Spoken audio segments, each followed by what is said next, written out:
Police shooting sparks a murder spree and a new investigation in Silent Witness in half an hour. But first on BBC One, Panorama. He's the world leader accused of personally approving murder on the streets of London. The conclusion that the Russian state was probably involved in the murder of Mr. Litvinenko is deeply disturbing. But is the president implicated in an assassination also responsible for theft on an extraordinary scale? He has fleets of things that almost no billionaire in the West would have. Vladimir Putin has been accused of looting his own country. Today, Putin behaves like a czar. Tonight, we investigate the truth about President Putin's riches. Why would it be kept secret? Because it belongs personally to Putin, not to the state. And for the first time, the Americans say what they really think about the Russian president. Is Vladimir Putin corrupt? In our view, yes.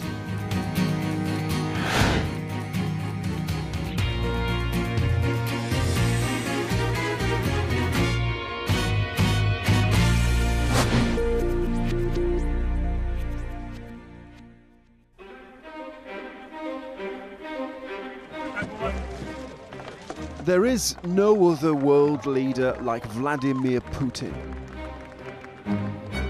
Action man. Man of the people. Да здравствует Россия! And ruler of Russia. Владимир Путин приветствует экипаж морского тральщика. From Ukraine to Syria, Vladimir Putin's influence is being felt. He's faced countless accusations of corruption, but still has record approval ratings in Russia. What do you think of Vladimir Putin? Отличный человек. Но мне кажется, он для России делает очень много. Долгих лет ему жизни, здоровья. But should the Russian people trust Vladimir Putin?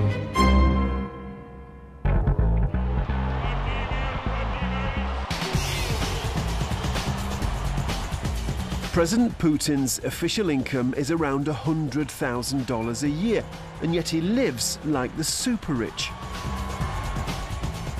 He has a collection of expensive watches. Even his designer tracksuit costs $3,000. He has a level of living that is far in excess of anything anyone in the West would have, even the very richest. It's that kind of level that we see from Saudi princes. So how rich is Vladimir Putin? Well, it may be one of Russia's best-kept secrets, but one journalist came up with a figure. Stanislav Belkovsky claimed Putin had secret shareholdings in some of Russia's biggest companies. I met him in Moscow. I've got this information from my confidential sources. What figure did you come up with for Vladimir Putin's wealth? $40 billion in assets, not in cash, of course. I'm still sure Putin is the richest man in Europe, one of the richest men in the world. Putin himself dismissed the $40 billion claim. Просто чушь. Все выговорили из носа. И размазывали по своим бумажкам. But a secret CIA report agreed with Belkovsky's figure. In their view, Putin was worth around $40 billion. Did you tell the CIA the details of your 40 billion figure? Oh, no. I think CIA and FBI have got this information separately, without my assistance.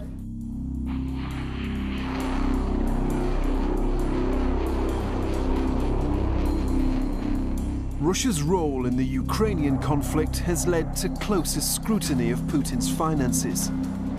Many of his inner circle have faced financial sanctions from the Americans and the European Union. Now, the US won't publicly confirm the 40 billion figure, but they have told Panorama what they think about Putin's wealth. I'm not in a position to give you figures, but what I can say is that he supposedly draws a state salary of something like $110,000 a year. That is not an accurate statement of the man's wealth. And he has long-time training and practices in terms of how to mask his actual wealth. Is Vladimir Putin corrupt? In our view, yes. How long has the United States known that Vladimir Putin was, in your words, a corrupt figure? I think for many, many years. Russia dismisses this sort of talk as nonsense. But the fact that the Americans are finally labeling Putin as corrupt shows how bad relations have become. So what's the truth about Putin's money? Has Russia's president been making billions on the side? And if he has, where's it all hidden?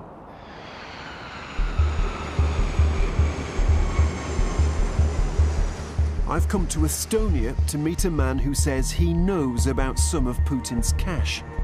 He fled Russia after falling out with Kremlin insiders. Our contact helped Putin collect money from the super rich. They all thought it was to pay for healthcare. But Sergei Kolesnikov says some of the donated cash was diverted and ultimately used to help build a $1 billion palace for Putin. Regrettably, these funds, which were supposed to be invested in decent investment projects, to a significant extent, ended up being spent on a palace on the Black Sea coast. And here it is. President Putin says the palace is nothing to do with him. But we've seen documents linking Vladimir Putin to the palace at the time it was built. They show a secret money trail, and it's claimed Putin was at the heart of it. These are documents from one of the offshore companies that diverted millions of dollars to the palace. And according to Kolesnikov, the owner of this company was Putin himself. The offshore company was overseen by Kolesnikov and his business partner, a Kremlin insider called Nikolai Shamalov. Shamalov said that he was taking 96 shares, 96%, keeping 2 for himself, and he would be giving 94 to Putin. And there's more evidence. Kolesnikov and Shamalov were recorded apparently discussing $440 million of investments belonging to Putin. They refer to Putin using a nickname, Mikhail Ivanovich.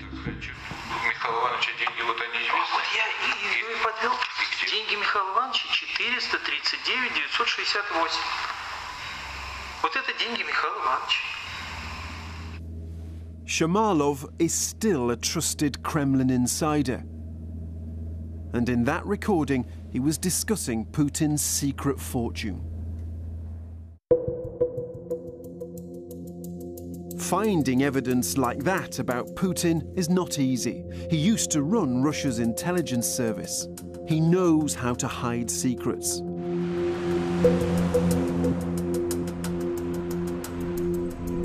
Few from his inner circle ever talk, but Panorama has tracked down one who will. I've come to Nice in the south of France to meet him. So I'm at the hotel and we're about to be picked up and taken to the interview location. But the truth is, we have no idea where we're going. We certainly don't have anything like an address. And the reason is probably because the man that we're on our way to interview is on the run. He was one of Russia's richest and most important men. But he fled his homeland and says he can't go back. Merci. His driver has brought me to a secret location. Hi. Hey, how are you? Hi. This is Sergei Pugachev. He says he helped Putin become president. They were friends. Their children played together. I had a very close relationship with Putin. Putin consulted me. Putin confided in me. Pugachev took Putin to see one of the presidential palaces. Of course, this was an absolutely new world, new life. And of course, he was astonished by it.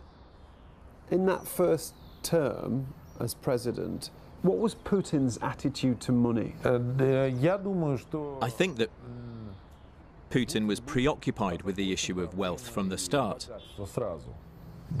I think that for Putin, this was an important factor. We talked about it. He didn't hide it. He knew he wanted to leave office as a wealthy person.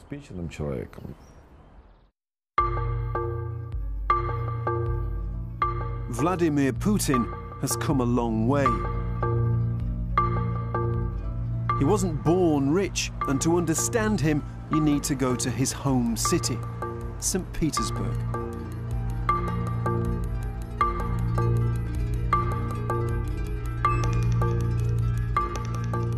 This is where he grew up, there on the 5th floor. Putin's family had one room in a shared apartment, no hot water, and a shared kitchen in the corridor. Vladimir Putin grew up in poverty. But it was in St. Petersburg that Vladimir Putin first tasted power. Back in the 90s, not long out of the KGB, Putin became a deputy mayor. On his watch, millions of dollars disappeared from public funds to a company called 20th Trust. The detective who investigated says Putin was one of those who benefited. Hey, Andre. He says Putin ended up with a property in Torrevieja in Spain. If 20th Trust is building a villa for Putin in Torrevieja, is this Putin personally receiving the money or not? In my opinion, the answer is straightforward. But the criminal case was closed after Putin became president. Zhikov says he was forced into retirement. The Kremlin has denied the claims, but Spanish investigators reveal the details of wiretapped phone conversations between Russians who've been linked to organised crime. They can be heard discussing Putin's property in Spain. One of the gangsters says Putin's house is in Torrevieja, the same Spanish town Zhikov had identified. It looks like Zhikov was right. Putin got a house in Spain.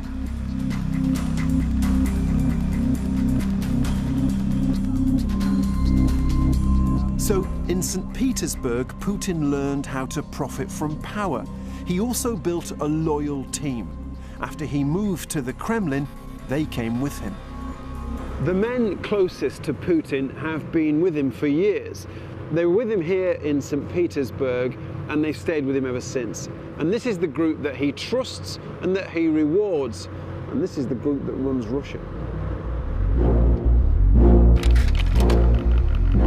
Putin's lawyer at the town hall became president and then prime minister of Russia. His former deputy also served as prime minister. The chief of staff at the town hall now runs Russia's anti-drugs agency. His former assistant now runs the biggest oil company in the world. And his former economist now runs the biggest gas company in the world. All of them worked with Putin in this building. They rose up together, they went with him to Moscow, and they have been a very stable elite. This whole group who grabbed the commanding heights of the Russian economy, they all work together in a very small office, in fact, in St. Petersburg. And as president, Putin was at the center of this new elite. He had power and access to the super-rich. You can see how Putin used this by looking at his relationship with Britain's most famous Russian, Chelsea owner Roman Abramowich. Now, he was one of the unwitting donors to Putin's palace. He thought all his cash would be spent on healthcare, and he gave more than $200 million. Abramovich's role was rather simple. He provided $203 million. So were these oligarchs effectively just paying tribute to Vladimir Putin? I think this is exactly what they thought.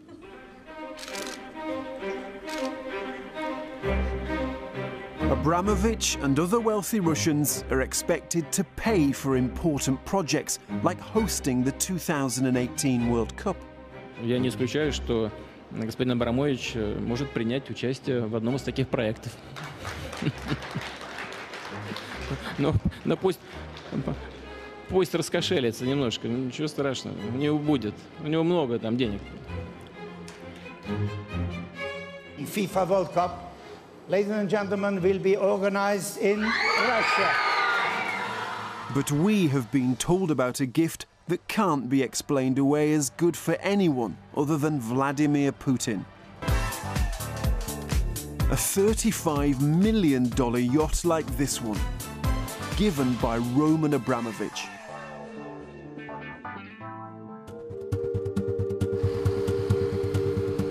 And our source is the man who managed the yacht. He fell out with the Kremlin. He's a wanted man in Russia, and he's living in the UK.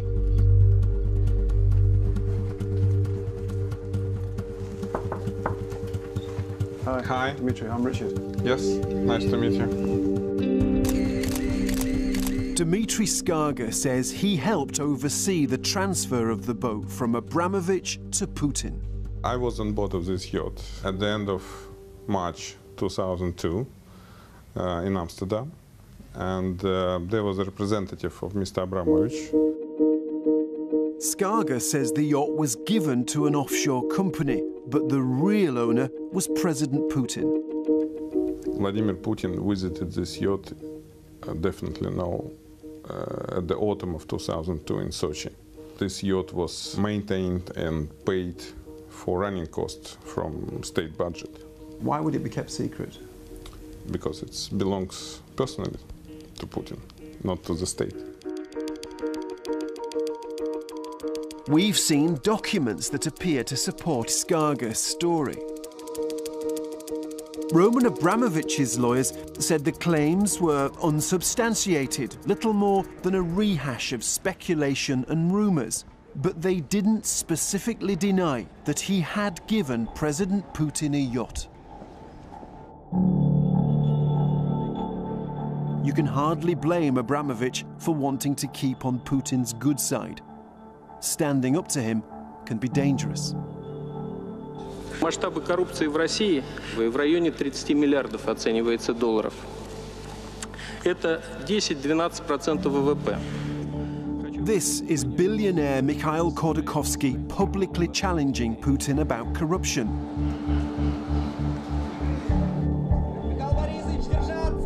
And this is where he ended up. Khodorkovsky was jailed for tax evasion and embezzlement. His business was taken by the Russian state. The beauty of the system is that it's organized and run according to the old adage, for my friends everything, for my enemies the law. The message that Putin chose to send to all of them was that I can put you in prison for anything. I don't need to have a watertight case. So that is the genius of the system. Sergei Pugachev claims he lost his business too. He started a multi-billion-dollar compensation claim against the Russian state. But the Russian authorities accuse him of stealing billions of dollars from a bank he used to own. There is no court in Russia. That's why I went to the international court. I am convinced that I will win. The Russian state says that you effectively looted your bank after it was bailed out by the Russian central bank. Did you do that? Well, of course not. These are absurd accusations, not substantiated by anything. We don't know who's telling the truth about Pugachev's fortune, but the allegation is clear. Putin controls the super-rich in Russia. People who possess a fortune, a large business in Russia, realize that they do not own this because everything depends on Putin. They depend 100% on his mood. For those who've been in Putin's circle, the benefits have been immense. A cellist who is godfather to Putin's daughter has a valuable stake in a major Russian bank. A neighbor has an even bigger stake. Another neighbor ended up running the railways. A childhood friend has made a fortune from government contracts. And his brother has made even more. The Americans say this is how Putin's Russia works. We've seen him enriching his friends, his close allies, and marginalizing those who he doesn't view as friends, using state assets, whether that's Russia's energy wealth, whether it's other state contracts. He directs those to whom he believes will serve him and excludes those who don't. And if you want to make money in Russia, this is the industry. The nation's greatest riches are in oil and gas. Russia exports well over 1 billion barrels of oil a year. And here too, Vladimir Putin has been accused of taking a cut for himself. Putin came, he established a system where high-ranked officials actually want to control vital strategic assets. What we have now are a bunch of shady guys who barely appear in public and who control vital businesses linked to the state, which makes one think and wonder whether they are real beneficiaries of their business or somebody super powerful is really behind their back.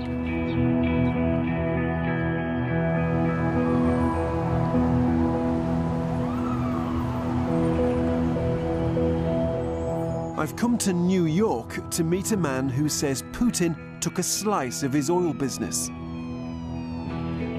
He's yet another Russian who's fled abroad. He says his life has been threatened.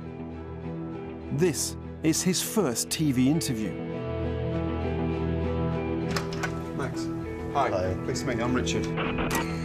Max Friedson started his business in St. Petersburg when Putin was deputy mayor.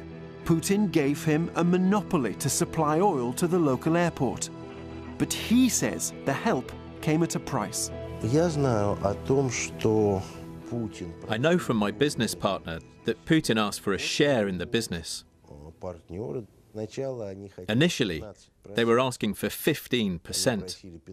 He called them greedy bastards. He managed to talk them down to 4%. Obviously, this wasn't registered in any official papers. The Kremlin says Max's story is untrue. But the Americans have highlighted another energy company that they say Putin has links to. It's called Gunvor. According to the Americans, Putin had secret investments in the company. What exactly do you mean by investments? We believe that it's a place where he's stored money. And how much money would you say? I can't give you an estimate on that.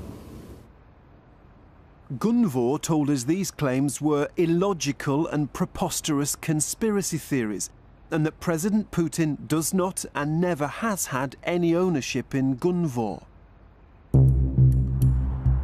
The Americans insist they're right, but they haven't provided any evidence. It's important because Gunvor has traded much of Russia's state oil. It's made big profits, and nearly half of the company was owned by this man, Gennady Timchenko, one of Putin's friends. He's now sold his stake. It's said he's worth $10 billion. And he's on the US sanctions list. The Americans claim his activities in the energy sector have been directed by President Putin. Has Gennady Timchenko been holding wealth of Vladimir Putin, do you think? It's, I don't know if I would put it exactly that way in terms of holding his wealth. I can say that he has been tremendously enriched personally by Vladimir Putin, as have another handful of people in Putin's inner circle. And of course there are allegations, suspicions that he holds tremendous amounts of Putin's wealth. Gennady Timchenko's lawyers said the US has never produced any evidence, and its claims were propaganda in which our client is a collateral target. Mr. Timchenko categorically denies that President Putin has ever controlled his assets or enriched him. But two of our sources say Mr. Timchenko was very much under the control of Vladimir Putin. How do you know that? From Mr. Timchenko himself, that you see, sometimes he could just pointing up in talks and saying that everything is controlled by Mikhail Ivanovich. Mikhail Ivanovich is a nickname for the Putin.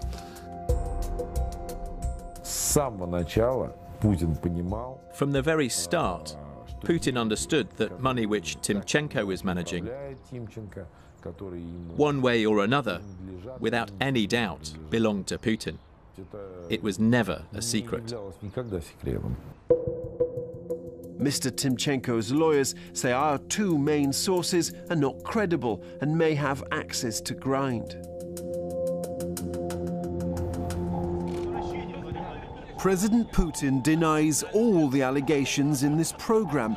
His spokesman declined to answer our absurd questions because the issues we had raised were pure fiction.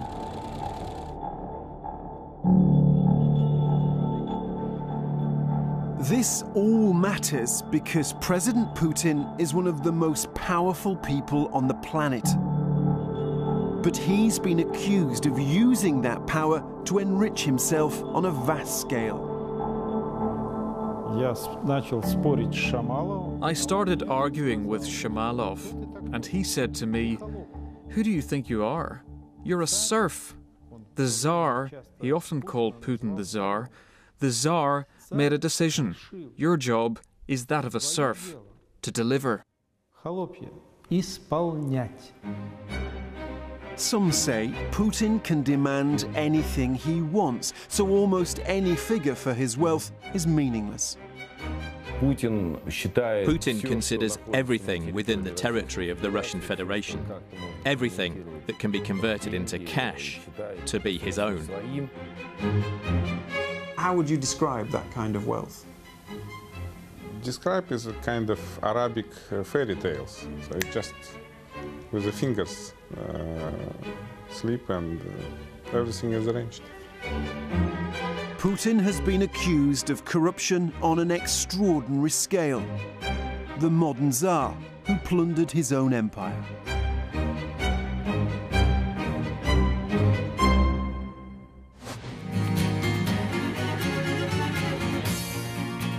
Meeting the nationalists who idolise Putin and threaten foreigners. Reggie Yates' Extreme Russia on BBC Three now. Next here on BBC One, an armed response has far-reaching consequences for the police. Brand new Silent Witness.